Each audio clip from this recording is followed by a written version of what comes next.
Ay ana oğul. Mehriman. Kiriden ha. Nenen ölsün ata taraftan. Salam böyle.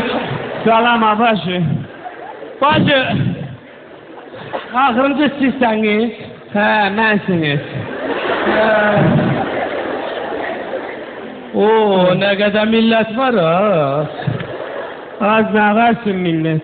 İş yok, güç yok. Başların qatıqlar toğmağadan ha. Oy oy oy oy oy. Bacı, sen de hamiləsən? Az yox, mən durdanəyəm. Durdane? Ha, Alır. hay. Səfiyyənin gəlini durdanasaqlar. Hə, nədir ki? Sürüş. Boy. Az məni sərpən salmadın, təpəklə vurğun vursun. Mənəm də nə? Ha, müşkədəf daimın həyasız gəldi deyilsən mi sən, ha? Dur görsün. Böyle bir şey, ha?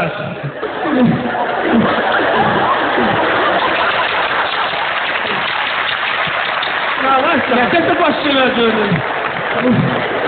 Görürəm. Gene boylusan. Az gene boylusan nədir? Sən soruş gör boylu olmayan vaxtım olur. Hə, düzdür. Elə bil dövlət içinə düzəlmişəm. Düzdür. Qalır. Səndə nədir ürəyim qurban? Qızdı yoxsa oğlan? Az, evdəkilərin 4'ü oğlandı, qalanları hələ balacadır, bilmirəm nədir. Heç bunu da bilmirəm nədir. Təpəngə kül olmasın. Birinci dəfət doğursa. Belin ağrıysa oğlandı, qarnın ağrıysa qızdı. Sən zarafat elə. Quran. Az, 2 həftədir mənim qaynanəmin beli ağrır. Deyirsə qaynanəm də doğacaq.